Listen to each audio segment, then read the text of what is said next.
Hello, and welcome to this very special episode of the Ways to Change Your Workplace podcast with myself, Prina Shah. And I'm very excited to introduce to you today my coach, Dorie Clark. Dorie, welcome. How are you? Prina, it's so great to have the opportunity to get to spend a little more time with you.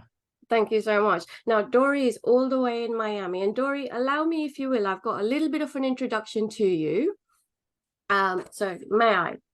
Dorie Clark is a well-known author, a speaker, and a consultant who focuses on career development and entrepreneurship. Her latest book, The Long Game, How to Be a Long-Term Thinker in a Short-Term World, offers practical strategies for achieving long-term success in a fast-paced and a constantly changing world. And Dorie, I want to talk to you exactly about that today in relation to how to be a long-term thinker in a short-term world. Welcome. Thank you so much. I'm excited to talk with you. My pleasure. So, Dorie, it's very much about the power of persistence, essentially. Can I ask you, before we even get into any questions, what inspired you to write The Long Game, and what do you hope that readers will take away from it? Well, I was inspired to write The Long Game by a few different things. I mean, one was just a generalized desire in myself, I suppose, to always try to answer the question, what can I be doing today that my future self will be grateful for? Yes. I feel like it's a decent question. I know there are things that sometimes I have done in my life or not done in my life. And I look back and I say, oh, but come on, 20-year-old Dorie, what were you thinking there? And I would like to be the person now that 20 years in the future, I'm saying, oh, well played. So that's one piece. But the other thing that inspired it was really just seeing so often in myself and in people around me, people I coached, friends, colleagues, people would be racing around and they were constantly saying, almost like a mantra, I just wish I had time to think. I just wish I had time to breathe. And it felt like everybody was kind of treading water and they wanted to have more space. They wanted to be able to make smarter choices or to be able to even just step back and think about things or analyze things a little bit. But they were so busy with their email or whatever the equivalent of their email was that they couldn't do it. And I thought, all right, this really doesn't make any sense. This is not how we want to be living our lives. So how can we make changes so that we actually do have a better outcome? Beautiful. And this book is really anti the busyness culture. And you've got loads of practical strategies within the book, Dorie. And it's all tried and tested by yourself as well, which is another thing that I love. So you really share a lot of yourself within the book as well, and your successes and your failures. You're very honest with all of the things that you've persisted with. And how you have been playing the long game. So in relation to the long game, Dorie, how do you define the long game, and why is it so important in today's world? So sometimes people think about the long game in terms of, a period of time.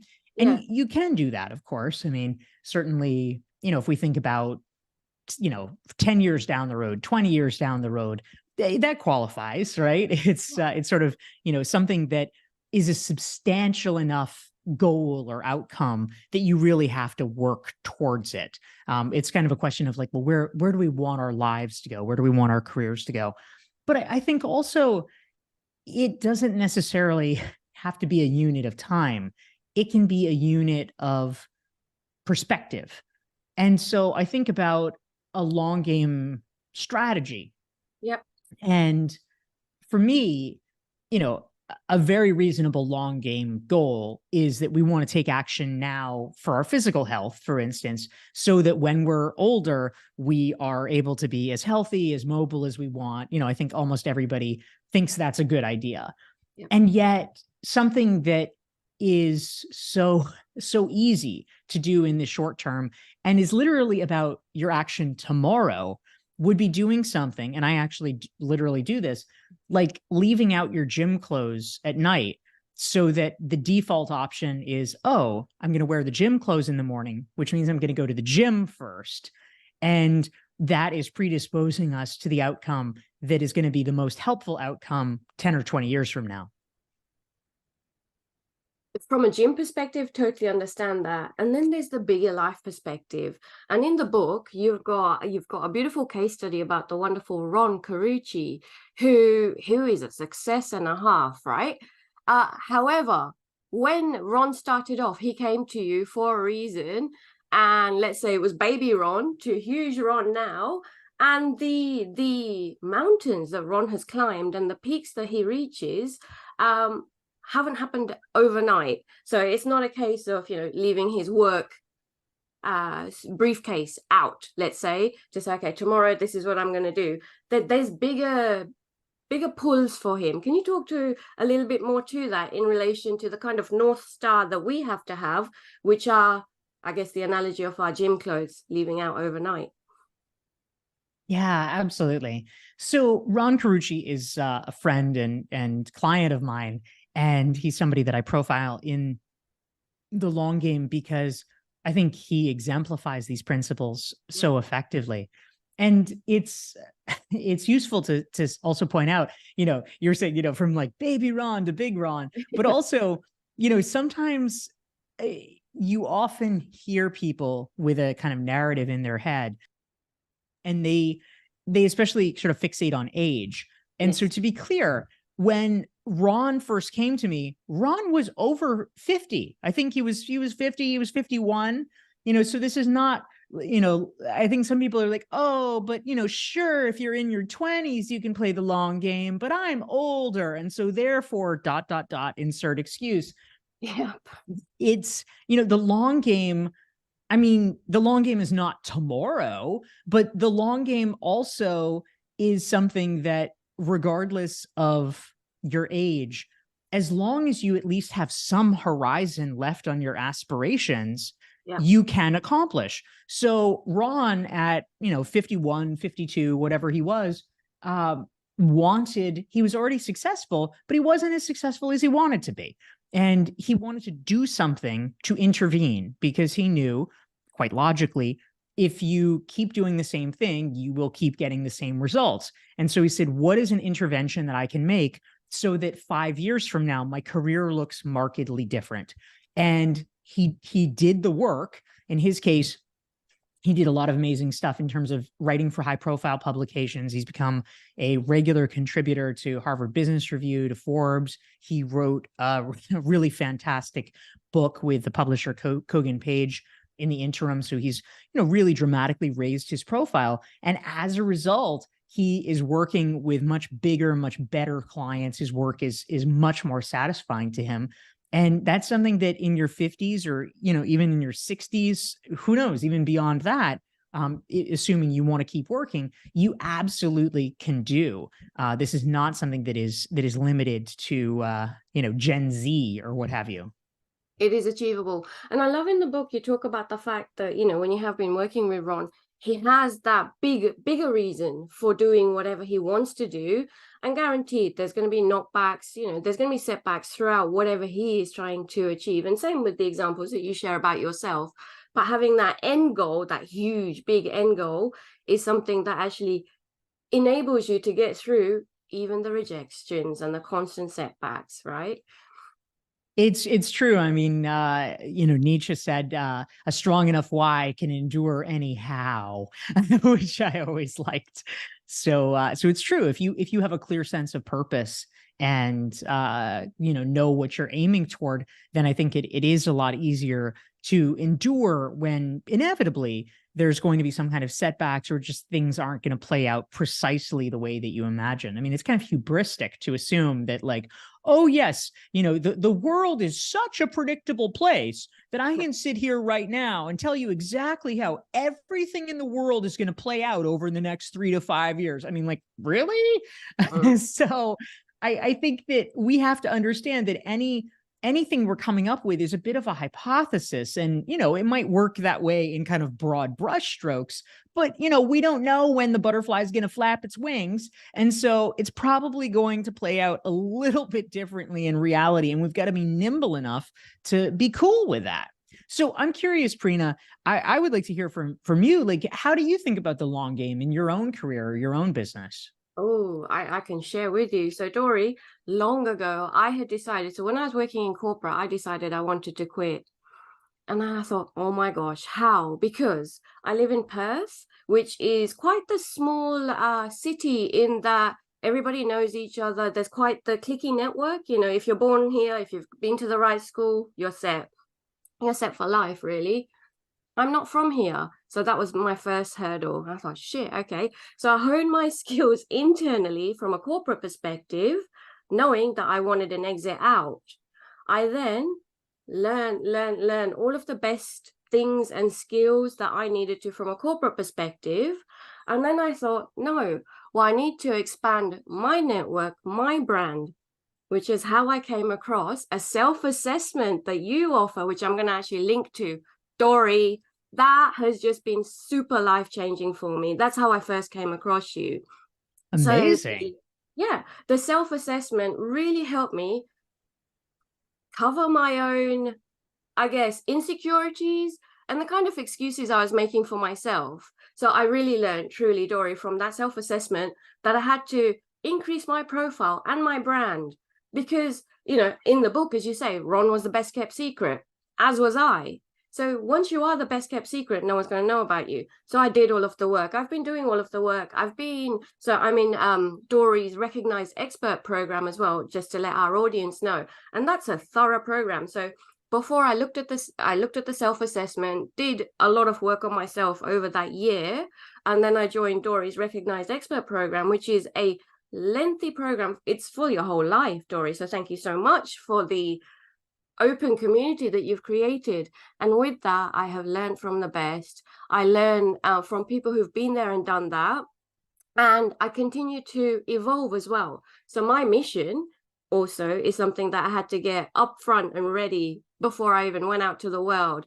And that is, thank you for all of the work on the self-assessment and then joining Dorie's group. So my mission is to help individuals and organizations to find ways to change their workplace, because we spend more time off our waking day at work than we do with our loved ones. It has to be a good place to be. So I found my reason, Dorie. So even when I have those knockbacks, even when I have those setbacks, I've still got my North Star to keep me going. But Amen to that, Prina. I love that. it didn't happen overnight. I side hustled for 7 years, Dorie. I side Wow. hustled like you would not believe, you know. So it is a long game, and I'm still playing that long game because I still feel there's still so much that I can contribute to the world to make the workplace a better place. That's my little thing, you know, for the world. So Um, good. So that's how I've done it. A question for you, you know, lots of people have these big, wonderful ideas, such as myself as well. We want to do things, we want to give back to the world in various ways. But what are some of the obstacles that get in our way, Dorie, from a long-term perspective?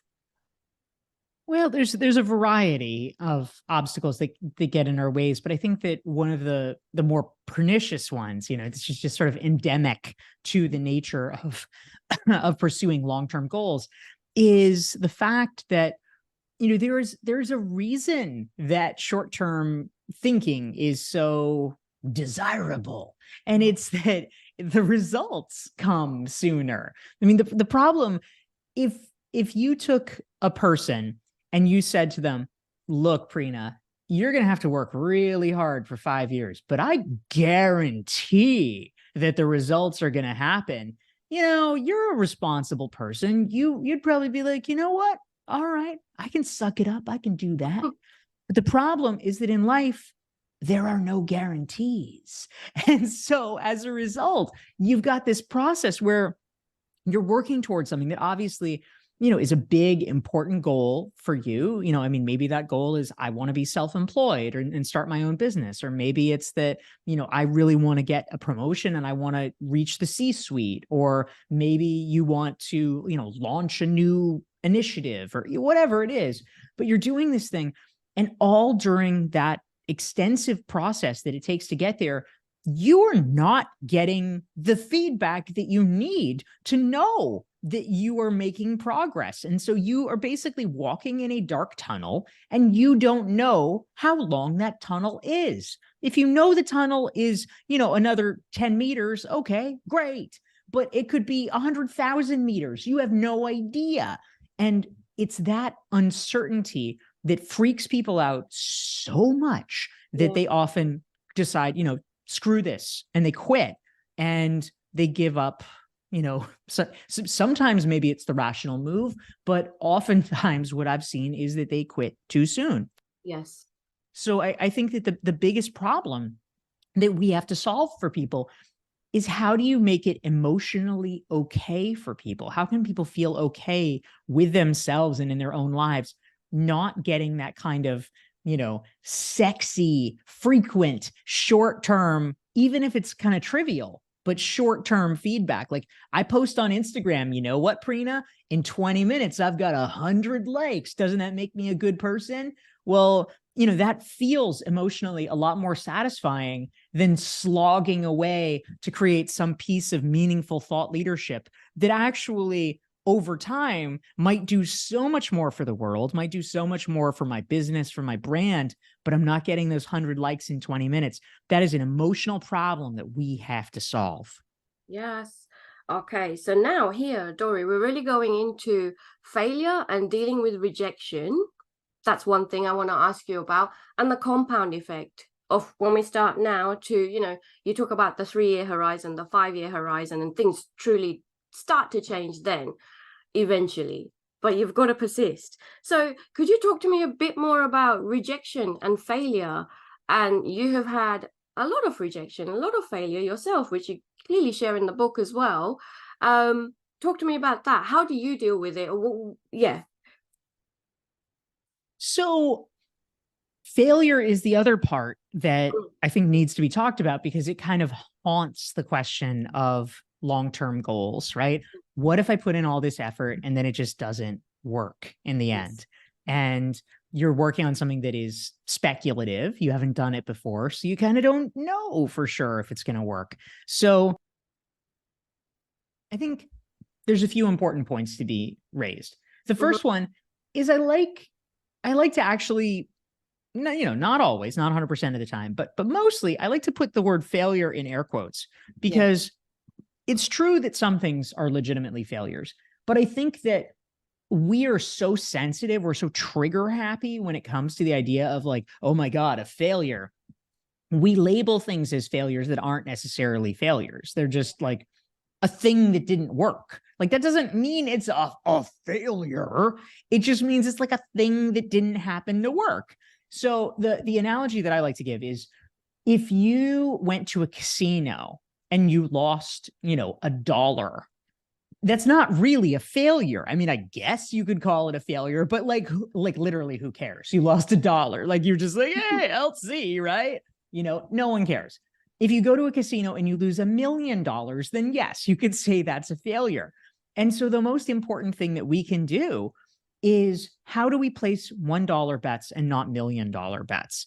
And that's an upstream question. That's an upstream situation. Like, if you let's pretend your goal is like, I want to launch this new initiative. Well, if you bet your company on this new initiative, you cut off all the other things that you're doing, you make it super secret so the competition doesn't know about it, and then all of a sudden you unveil it to your customers, to surprise them, to see, it really needs to work, because otherwise you've spent so much money, you've burned all the boats, it has to work. And if it doesn't, that is a complete failure. But what if instead of doing something so high risk, you said, you know what, I want to start a new initiative. Why don't I have dinner with a customer and show them my napkin sketch and see if they seem interested in it? All right, if they seem interested in it, why don't I see if they'd be willing to put down just a little tiny bit of money, and then they can get a prototype, and maybe we can co-create the prototype. You do these de-risked small things so that if any of them don't work, you can walk away and just be like, oh, well, we learned something. That was interesting, but it's just inappropriate to call it a failure. And I think that that's the most important thing. Failure does suck. So let's have less failure, and you can have less failure by doing small bets. I love that. And Dorie, throughout the book, you've got this whole a philosophy of treating these things as an experiment. So when you look at it as an experiment may well flourish or it may well fail, and that's okay. But putting that bucket around it as well is really important. And you really talk about in the book as well, experiences. So this is another experience. That's all it is. If you look at it in that manner, then that's another thing that we just have to get over if it is a failure. But then when we do have a failure, it's not the end of the world. We can pivot. And let's say that didn't work from that perspective, that client's perspective, we can use the material and angle it to something else. It's not done and dusted altogether. Yeah, Right? that's exactly right, Prina. I mean, I think a lot of it just comes from taking ourselves less seriously, right? Like I think, we just act like the stakes are so high and it's, our whole identity is resting on this thing.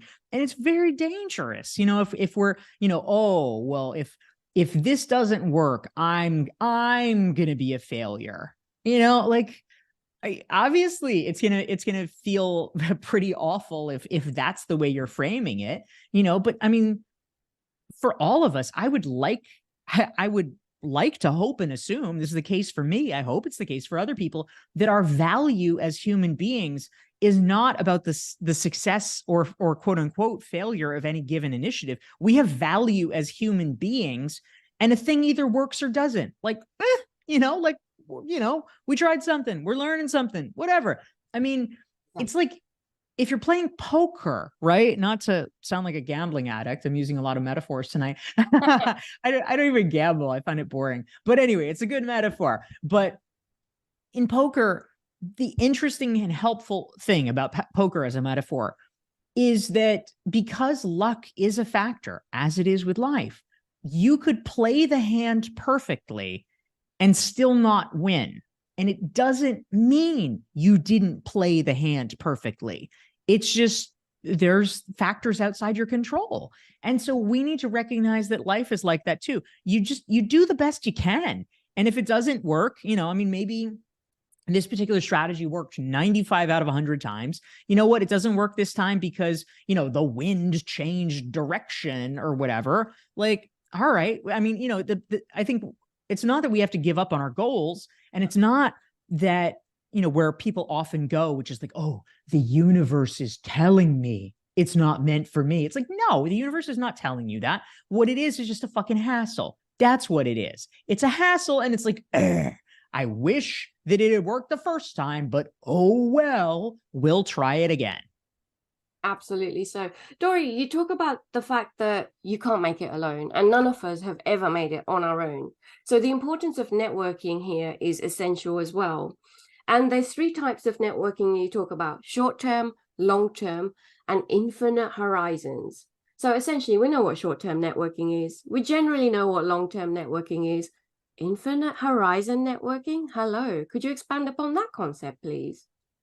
So this is a concept, Prina, that I coined Yeah. basically to refer to networking that has no perceived value in the sense of like, long-term networking would be with someone that like you could see that there might be a value in the future. Like, oh, we're sort of in the same industry. Like, I don't know if I'd do business with him today, but maybe someday, that could be helpful. Like it makes sense. Like anybody could see like, oh yeah, that seems useful. Infinite horizon networking is networking that doesn't seem really useful at all, because they are not in your industry, they're not in your region, they might seem random. And so therefore that is a place where a lot of people under index, because if you are someone who is, theoretically a go-getter, you want it to be productive. You want to be optimizing. But it's also true that sometimes we can over-optimize. And there is value in serendipity. There's value in random connections, because you don't know right now, like at this moment, you might say, you know what? I absolutely don't need to be friends with any opera singers. That would be weird. That would be random. Why would I need that?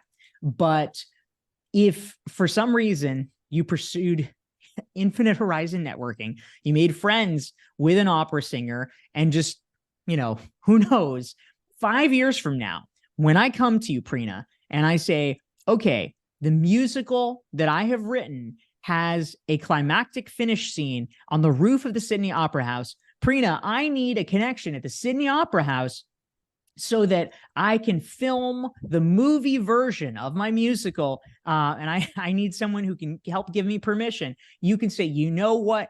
I know this star opera singer who can help hook you up. And all of a sudden, you were the hero of the day. We never could have predicted it. But sometimes those connections are the ones that can change your life or change other people's lives. 100%. Dorie, can you give us examples of how you've had these serendipitous connections which have changed your life? I mean, yeah, absolutely. I really relish having different kinds of, connections and things like that. And so, I mean, in a literal sense, I was referencing a musical, but that's actually something that's been a big thing for me. So when I first moved to New York in 2014, I had coffee. This was what I guess you could call long-term networking. I had coffee with this guy, Daniel, who was a fellow Harvard, he was like a Harvard Business Review author. And Daniel was going to be on this panel, and they needed somebody else for the panel. And he's like, oh, well, I'll suggest you. And it was like a few days from then. So I was on the panel, and in the audience was a guy who came up to me afterwards, and he was like, oh, hey, you seem cool. I'd like to meet. And I was, sort of thinking, like, who's this random guy? Like, it didn't totally make sense to me. I mean, he seemed nice, but it was not like top of the priority list because I had no context. But anyway, eventually we ended up connecting, and he was a former Broadway producer.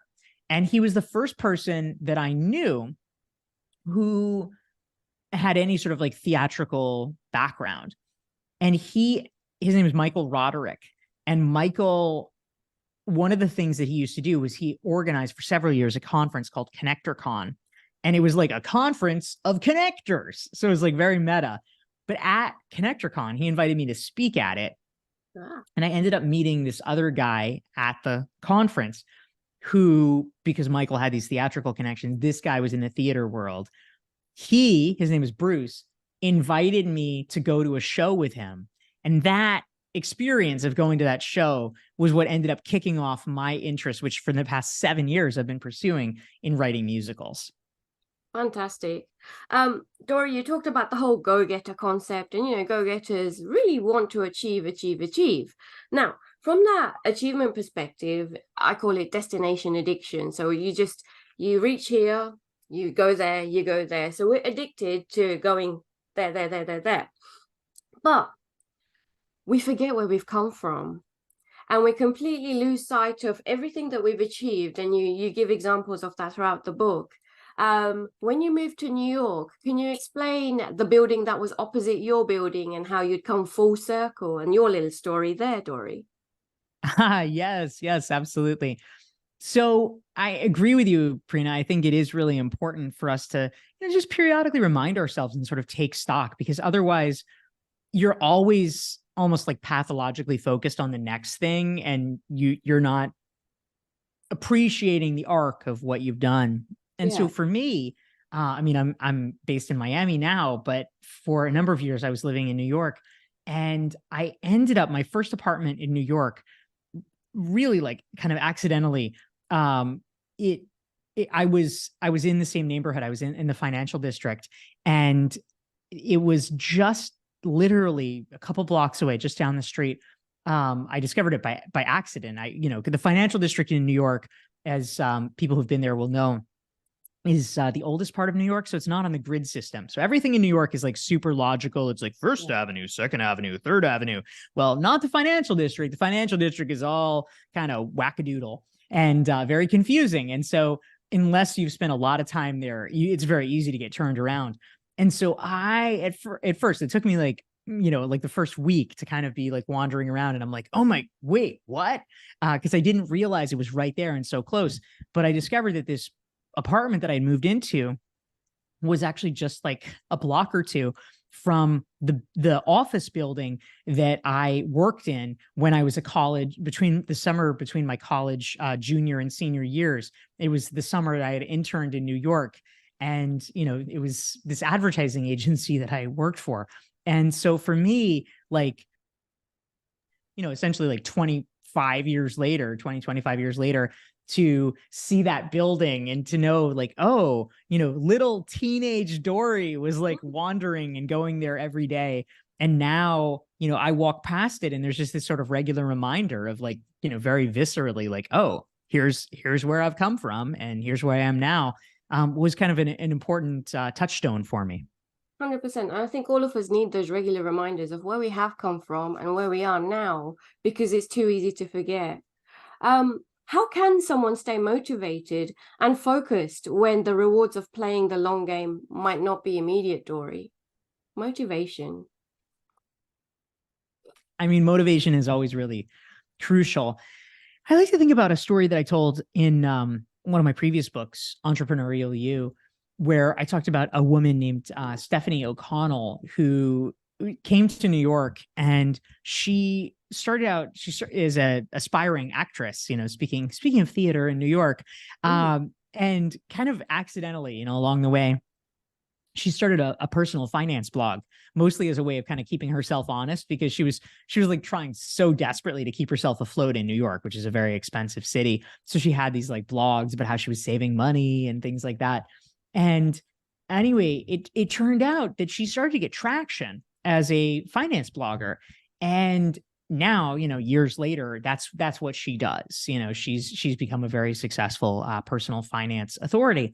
But the interesting thing was talking to her about those early days and, how did she stay motivated? And she said something that was really critical for her was, in those early days, things that a lot of people would overlook, she really took the time to relish, and she told me about a moment that was very meaningful to her, which was the first time that somebody paid her for writing a guest post. And they paid her $25. Like, it was not a lot of money, but so a lot of people would be like, way to go, $25, that's not going to pay your rent. But for her, it was actually a very meaningful thing. It was a very meaningful symbol, because for her, that was the turning point where she realized, like, my work has gotten to the point where someone else is willing to pay me for it. And that was how she sort of emotionally, how it landed for her.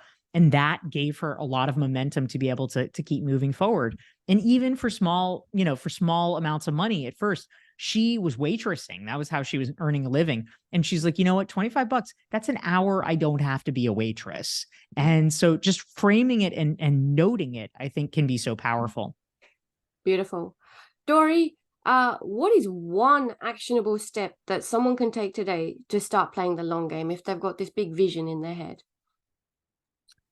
Yeah, well, aside from setting out your gym clothes, I will say that one of the most important things we can think about is, there's a concept that I talk about in the long game, which I call optimize for interesting. And basically, the idea is, if you have a choice, and in many cases, in some cases we don't, but in many cases we do, try to choose the option that is more legitimately interesting. And, we get hung up sometimes, so often, about, is it the right choice? Is it, the right decision? We get almost paralyzed trying to figure it out. And I think that's often the wrong question. You often don't even know if it's the right decision or not until pretty far down the road. But a question that we can answer for ourselves is, what is it interesting to you? Is it something that, would make for a good story? Is it something that you feel like, I'll learn something from it? And if it is, all right, do that. If you reach a point where it stops being interesting, then fine, you can pivot. It's all about holding things lightly. But when you have a choice, choose the more interesting option, I think, is a helpful rule of thumb. Choose a more interesting option. The other thing I've been really, really finding valuable, Dorie, from the book as well, is the 4 questions you ask yourself when you want to say no. I love this. I've truly applied this myself. So what is the total commitment, the hidden or insinuated obligations? What is the opportunity cost, the cost of not doing other things, and that meaningful proactive choice that you decide upon? What's the physical and emotional cost? How to balance your competing priorities. And Dorie, this question slapped me around the face, positively so. Will I feel bad in a year if I don't do this? Those questions are fantastic.